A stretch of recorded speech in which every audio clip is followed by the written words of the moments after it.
यदि कोई tax payer post office में एफडी कराता है तो उसे इनकम टैक्स की रिटर्न को बहुत ध्यान से भरना है, क्योंकि उनकी एफडी का इंटरेस्ट इनकम उनके 26AS या फिर TS में रिपोर्ट नहीं हो रहा है।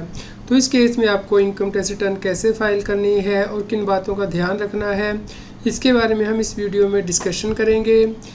इस वीडियो को अंत तक जरूर देखें ताकि आप इनकम टैक्स की प्रोविज़न को समझ पाएँ। CA Satbir Singh YouTube channel पर आपका स्वागत है। इनकम टैक्स रिटर्न को फाइल करना दिन ब दिन मुश्किल होता जा रहा है, क्योंकि इनकम टैक्स की प्रोविज़न चेंज हो रही है, टेक्नोलॉजी चेंज हो रही है। इसलिए आप हमारे यूट्यूब चैनल को सब्सक्राइब कर लें। आप हमें व्हाट्सएप चैनल और Telegram channel CA Satbir Singh tax heal पे भी सब्सक्राइब कर लें, ताकि आपको इनकम टैक्स के रेगुलर अपडेट आपके मोबाइल पे ही मिलते रहें। लिंक वीडियो के डिस्क्रिप्शन में भी दिया गया है, कमेंट में पिन किया गया है।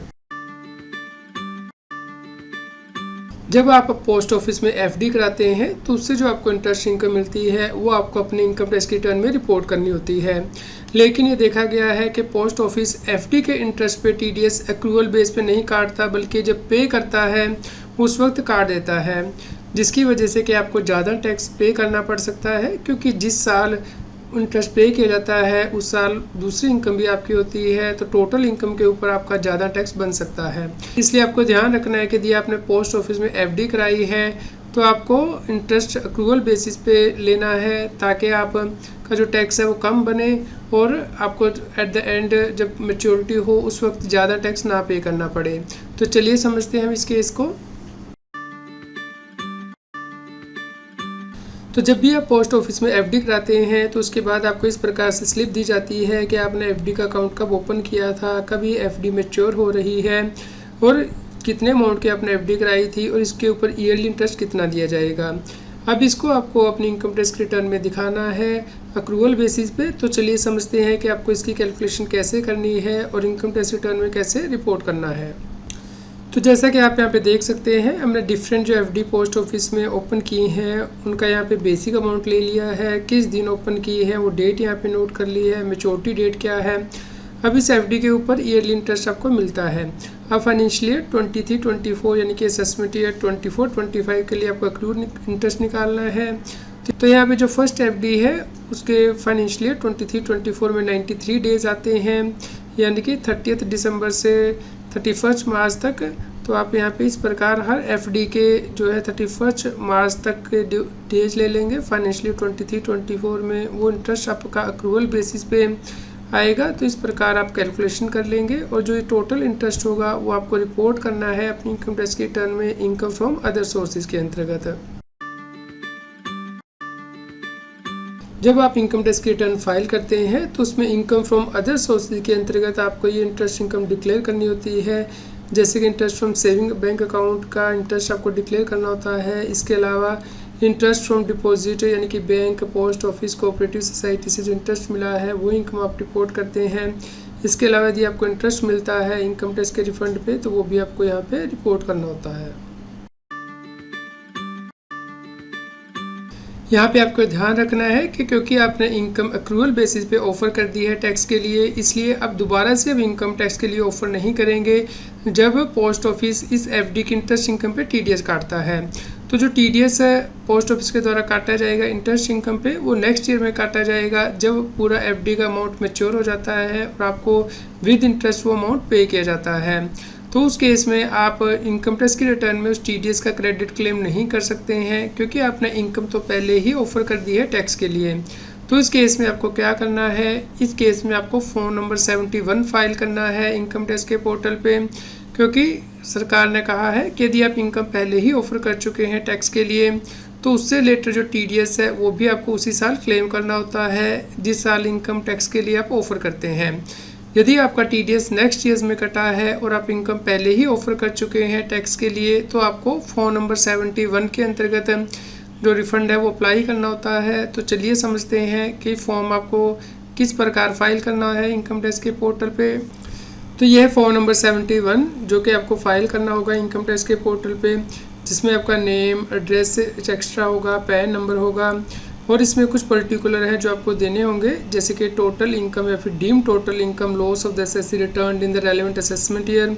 यानी कि जिस साल आपने ये इनकम ऑफ़र की थी उस साल आपने जो इनकम टैक्स रिटर्न फाइल की थी उसमें अपने टोटल इनकम कितनी दिखाई थी, और स्पेसिफाइड इनकम जो कि आपको पोस्ट ऑफिस से इंटरेस्ट मिला है वो आपने कितना दिखाया था और किस हेड के अंतर्गत दिखाया था, किस रेट पे इस इनकम के ऊपर टैक्स पे किया गया है, और अब किस फाइनेंशियल ईयर में इसके ऊपर टीडीएस काटा गया है, किस दिन टीडीएस काटा गया है, किस रेट पे टीडीएस काटा गया है, किस दिन पेमेंट की गई है, किस सेक्शन के अंतर्गत पेमेंट की गई है। आपने यहाँ पे जो टोटल टीडीएस दिखाया है इस इनकम के ऊपर, यदि इसमें से आपने कुछ टीडीएस क्रेडिट पहले ही क्लेम कर लिया है रेलेवेंट असेसमेंट ईयर में, जो आपने इनकम यहाँ पे दिखाई है, तो वो आपको यहाँ पे रिपोर्ट करना है। Name of the deductor, tan of the deductor and pan of the deductor, ये आपको इन्फॉर्मेशन देनी होगी। तो ये फॉर्म आपको इलेक्ट्रॉनिकली फाइल करना है इनकम टैक्स के पोर्टल पे।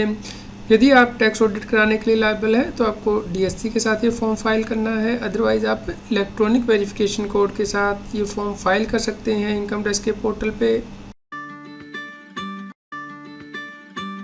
फ़ोन नंबर 71 फाइल करने के लिए आपको इनकम टैक्स की वेबसाइट पे लॉगिन करना है incometax.gov.in। उसके बाद ई फाइल में आपको जाना है, उसके बाद इनकम टैक्स फॉर्म में जाना है, यहाँ पे फाइल इनकम टैक्स फॉर्म पे क्लिक करना है। आप यहाँ पे 3 टैब दी गई हैं, पर्सन विद बिजनेस और professional income, person without business और professional income, person not dependent और एनी सोर्स ऑफ इनकम, यानी कि जहाँ पे सोर्स ऑफ इनकम रेलेवेंट नहीं है।